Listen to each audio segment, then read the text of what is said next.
What's up, everybody? In this basement bathroom renovation series, I'm going to show you how I took this unfinished space in my basement and added a bathroom.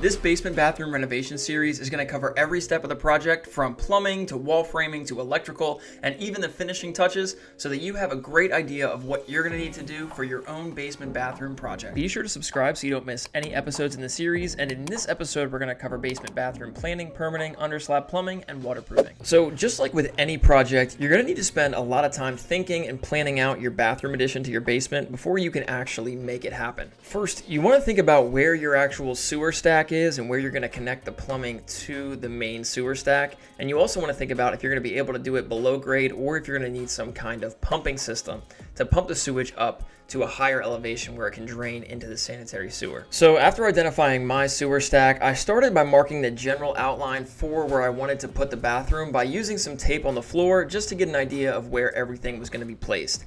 Here's what I was thinking. So here's a quick tour before we get started. So the idea is we'll put a barn door right here that'll open up that way.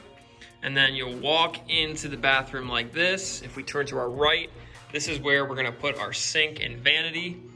And then we'll have a partition wall that goes here and also on this side. And then once we have that partition wall, we'll put the toilet right there. And then this area here marked off with tape will be where we put the shower.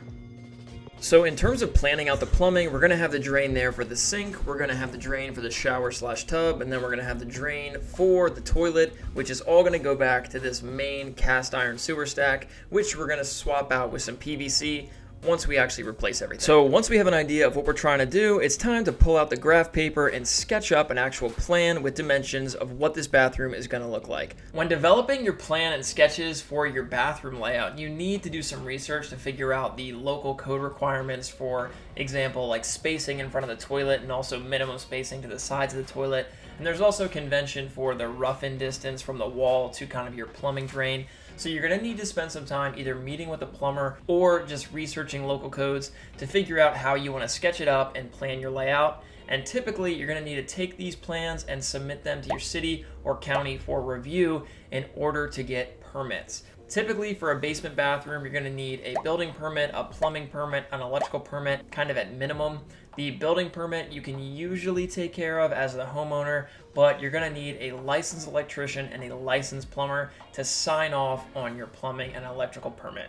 For the plumbing, I was able to find a plumber which I hired to do the under slab plumbing just because at the time I didn't have a jackhammer, and he was able to sign off on all of the other rough-in plumbing that I did that was above the slab. And for the electrician, I was able to make contact with someone who was going to let me run all the electrical, and then they would come back in later on, check it, make sure it was up to code and done correctly, and then they would sign off on it. So the whole permitting process, I don't like to get into in a lot of detail because it does vary a lot from city to city. But in my ebook, I have a little bit more information on the permitting process. But your best bet is just to get on the phone with your city or county and ask them what you're going to need to submit in order to get your basement bathroom approved. So after submitting my plans to the city and addressing any comments that they had just in terms of moving things around or increasing spacing, I hired my plumber and he got to work demolishing the slab and installing the under slab plumbing. Now, I typically don't outsource stuff like this, but at the time I didn't own a jackhammer and I figured it would be worth paying the $1,500 to $2,000 for a professional licensed plumber to deal with all that dust, all that demolition, and because it's underneath the concrete slab of my house, I didn't want to make a mistake, and I figured having someone who knew what they were doing do it would be worth the money. I don't do this often, but for something like this, I thought it was worth it. So as you can see here, they're laying out the rough plan for the toilet drain and the tub drain. Here's a look at the cast iron pipe that was removed. And at this point, they were digging down deep so they could make the connection to that sewer stack that goes out to the street. And fortunately, from a cost perspective, our sewer pipe was deep enough where we didn't need a sewage pump. And then they installed this check valve which limits flow to going out towards the street and eliminates the possibility of backflow coming up into the house. After the plumber had all of the piping and valves installed for the under slab plumbing, he mixed up some cement and applied it, and the idea is he'd add enough cement where it would be level with the existing finished floor concrete on both sides. After the contractor backfilled around the plumbing with concrete, here's what we looked like preliminarily, and now I'm going to give you a quick narration from what I was observing in the field. Okay, so at this point, we replaced the cast iron with the PVC all the way down. You see we have a clean out right there, and then we have the check valve for our washer and dryer. Right there is the backflow preventer valve that just prevents any backups in the sewer from coming back into the house. And that line goes here. I'm gonna switch around real quick. So right here's the bathroom. Right there is going to be where the toilet goes. That's the stub for that. Right here, you can see that we have a Y. This right here makes its way to that area, which is going to be where the sink and vanity goes. And then here is where we'll connect to the tub. So from the other angle, we have the backflow preventer valve, we have our toilet stub, we have our stub for the tub that's gonna go in right there, the tub drain, and then we have our connection here to the vanity and sink. And before the plumber finalized the below slab plumbing for the tub, he wanted me to frame the back wall and position the tub in place so that he knew exactly where the drain was going to be. And as you can see, he went back and he did some additional concrete around that area.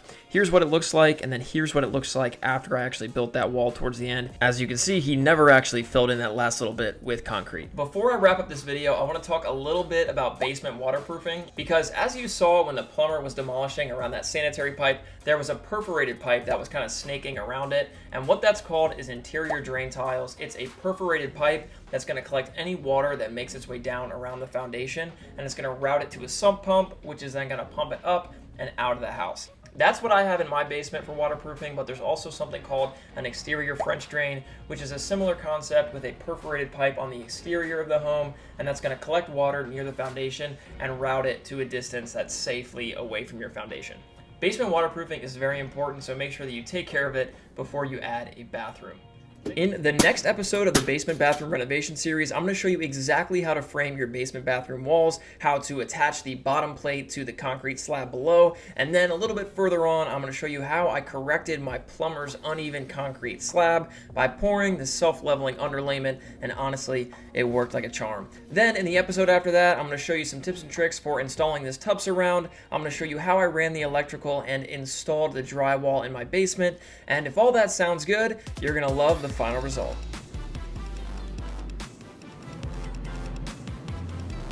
And finally, I tackled this basement bathroom renovation project after renovating the rest of my basement, and if you want to see how I renovated my basement, you can check out my basement time-lapse video. Thanks for watching, guys. I appreciate it. Drop a like down below, subscribe, and I'll see you on the next one.